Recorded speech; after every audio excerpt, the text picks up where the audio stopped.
A pod of pilot whales has come to a sad end in Donegal. 8 died after stranding on Ballyness and Drumachiny beaches in Falcarra and have been buried by volunteers. 4 mammals remain in distress this evening and will not survive. Viewers are advised they may find images in this report distressing. Another harrowing day on the beach as volunteers wait for the last of the pod of pilot whales to die. Yesterday evening, 7 of the 8 that had been helped back to sea from Ballyness Beach re-stranded on nearby Drumachiny Beach. At that point, the National Parks and Wildlife Service decided to leave them alone. Though a number of the mammals continued to be in distress today, that decision stood. The best information available to us in terms of how to deal with these animals is just to let nature take its course.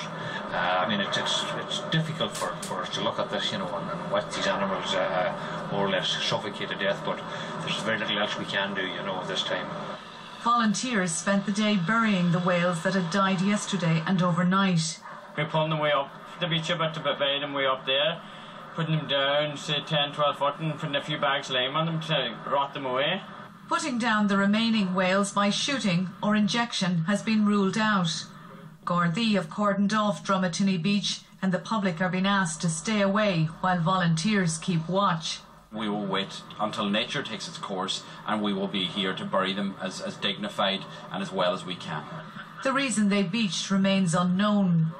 If there is any bright side to this sad story, it's that one of the original pod of 13 remains unaccounted for. A single pilot whale gone back to sea. Carol Coleman, RTE News.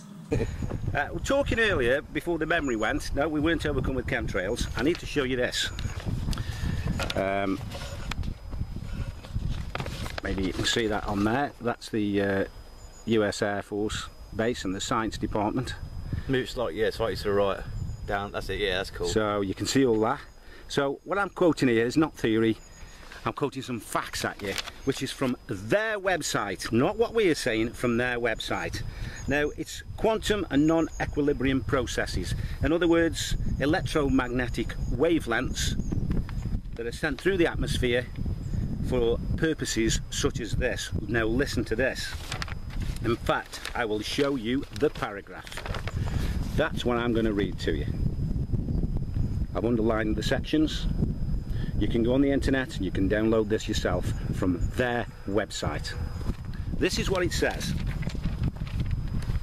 It's on about bioelectronics, and it speaks here about biologists and the physicists and the mathematicians looking at the way they can alter cell structure, how your brain works with electromagnetism, and how you can read thoughts by electromagnetism and wavelengths on what you are actually thinking.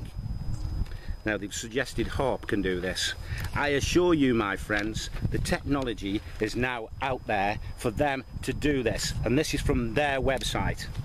In fact, on electromagnetic perturbation, it says this: application of nanosecond pulse electric fields, known as NSPEF, into cells produces multivarious effects, including nuclear granulation, cells actually breaking apart through electromagnetic wavelengths, intercellular calcium burst, psychoskeletal changes and stimulation of action potentials, blebbing, swelling and initiation of apoptic death. So they're speaking here about cell destruction using radio wavelengths of living organisms. And it mentions even more detail when you're looking at the brain. Neurons have been viewed as electrical transmission entities that relay information throughout the organism.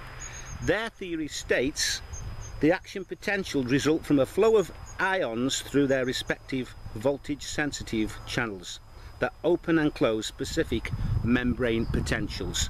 Okay, that's their jargon. But they manipulate in life with radio wavelengths. Communication between neurons is then thought to occur through ion trafficking between neuronal synapses, which is your brain.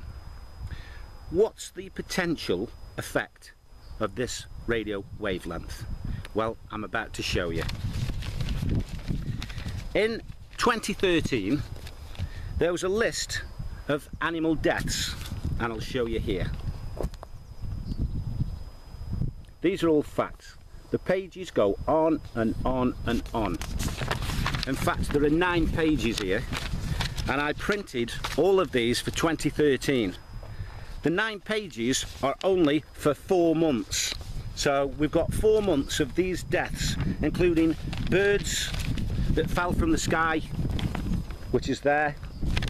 We've got whales, we've got mass extinction of fish, millions of fish dying in different circumstances around the world. There's pictures of them there. And it goes from day to day to day, numerically. Every single day of the months, there's some death of fish or birds, even bees. People talked about bees dying. Millions of bees have died. People just find them dead. They don't explain why they've died. They don't know. But these radio wavelengths are more than capable of doing this. And some of the saddest ones, I mean, there's cattle just dropped dead. Hundreds and hundreds of cattle found dead in farmland. No reason, no explanation given. Whales washed up on beaches. Nobody knows why. Well, I think we do.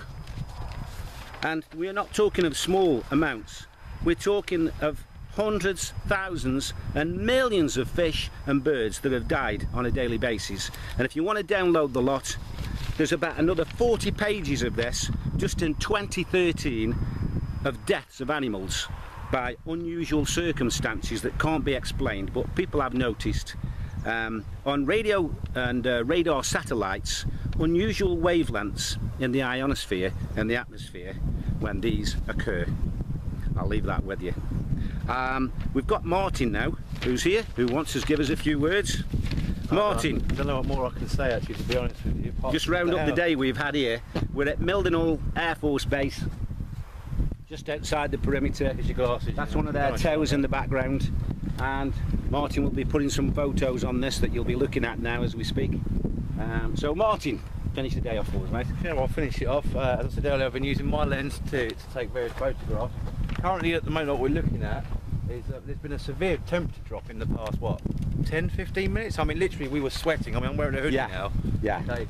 So there is rain currently over on the distance at the moment. So we're expecting a bit of water over the next half an hour or so. We've seen some unusual scaling today as well, haven't we? Certainly have. And some massive chemtrail as well. Yeah. There's on the way up, I believe it was around the Duxford area. Myself and Denise witnessed this trail coming right across. It was so thick that it was. I've got one photo of it, but at least this was after we stopped to try and catch it. We couldn't stop anyone at the time.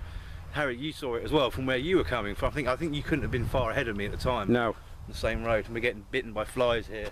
Plenty of no GMO either here. At least we don't think it is anyway. But yeah, we witnessed that today, and there wasn't much else in the sky apart from obviously electromagnetic disruption that's been going on up there. What were your thoughts at the moment, Harry, on what's... I don't actually see anything untoward at the moment. I mean, it's a little bit odd over here. Yeah. But, what concerns me is we know that 90% of the UK cloud mass is engineered. Yeah. And when I drove from Wales, when we come from the Harp plant, there was chemtrails everywhere. And I followed them into the mainland, and about 4 or 5 hours later when they arrived, they were thick black clouds. And I started out as a blue sky. So, you know, these don't just invent themselves. I must admit, the technology they've invented is fantastic. Yeah. Hats off to them. If it was used for the right reasons. Yeah, but don't shit on us with it. Yeah.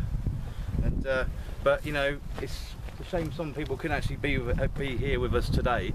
I'll do a bit of an update on how the day went on my show, The Week in Bits, on Dark City Radio every Sunday at 8 PM, just so that you know that is. And yeah, we've had Denise here with us, who's been helping us along, and we had a wonderful chat with a gentleman who worked for the Dutch Army, wasn't it? Yes, he was, yeah. Very intelligent guy as well. On the AWAC. Yeah, on the AWAC. And yeah, it's been a very good day, and obviously, you know, take what information's been given here with what's the word for it? Some enthusiasm. That's the one, yeah, because it's very important information. This information is out there if you look for it. You know, there's also a big thesis on people, all these conspiracy theorists, you know. Professor Brian Cox, for example, calls them knobbers and twats. That's his words on people that talk about chemtrails, geoengineering. We know geoengineering is real. The Ministry of Defence speak about it. The Environment Agency speak about it. The American government speak about it. The British government speak about it. They're admitting it. So who's the crazy ones? The crazy ones are people that don't believe it. Just do your own research. And as I always say, keep your eyes on the skies.